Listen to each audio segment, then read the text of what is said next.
Last lecture में आपने first three question paper के सॉल्व किए थे। आज फोर्थ क्वेश्चन का टर्न है फर्स्ट पेपर में। तो फोर्थ क्वेश्चन है, if G is a group such that A square is equal to E for all A belongs to G, then show that G is abelian। तो ये कैसे करना है? करना क्या, एक्चुअली आपको G abelian प्रूव करना है। abelian प्रूव करने के लिए आपको A into b is equal to b into a करना पड़ेगा, ये A square equal to E का यूज करके। तो ए बी कोई दो एलिमेंट ले लीजिए G में। अगर G के दो एलिमेंट A और B है तो क्लोजर प्रॉपर्टी से A इंटू बी भी G में जाएगा, इसलिए A B whole square is equal to E हुआ। इस कंडीशन से A की जगह ए बी लिखने से A B square is equal to A B into A B is equal to identity, that is A B whole inverse is equal to A B. It means B inverse A inverse is equal to A B, but A square तो identity के बराबर है, तो ए into ए identity हुआ।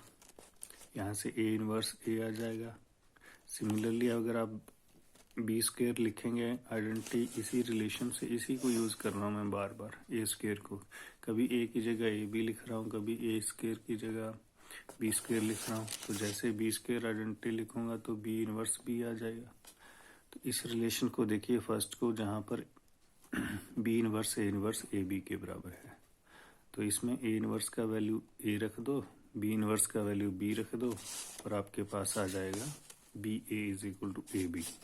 Therefore, the relation for abelianness is holding true, hence G is abelian group.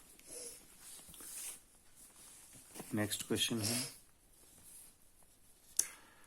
prove that if G is abelian group, then for all AB in G and all integer n, AB raised to n is equal to A raised to n, B raised to n।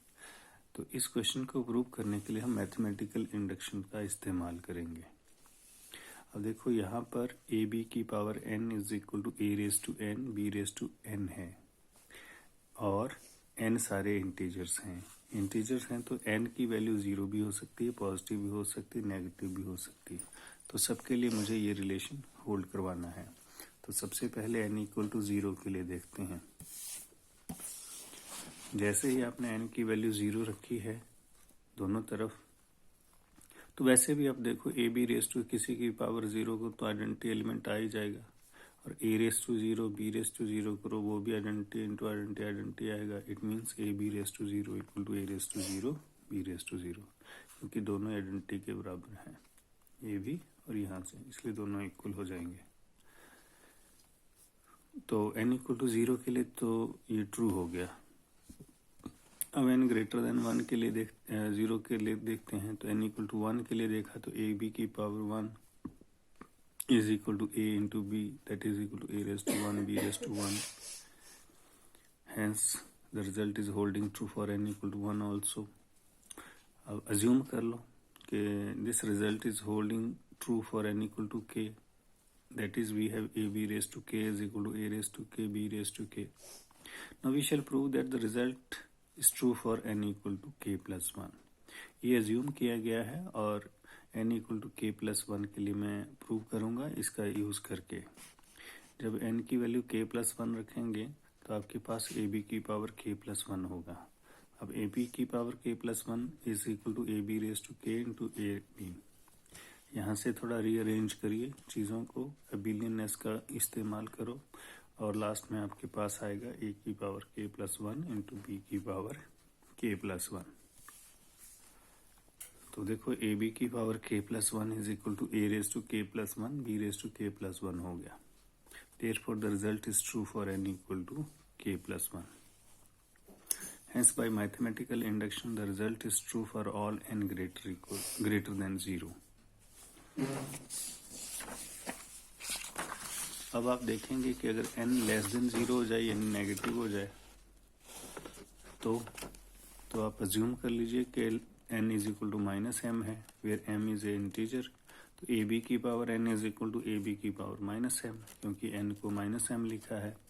इस minus M को लिखो m into minus one. अब a B raise to m तो a raise to m b raise to m होगा given relation से, but ये पिछले में प्रूव कर चुका हूँ कि a raise to m b raise to m is equal to b raise to m a raise to m है due to G is abelian. अब माइनस को जब आप अंदर लाएंगे तो ये रिवर्स हो जाता है, तो a raise to minus m b raise to minus m, but minus m तो एन के बराबर है, माइनस एम एन के बराबर है, तो A B raise to N again A raise to N B raise to N हो गया। Therefore this equality A B raise to N holds true, a b raised to n is equal to a raised to n b raised to n holds true for all n, whether it is a positive, 0 or negative. That's all. Thank you.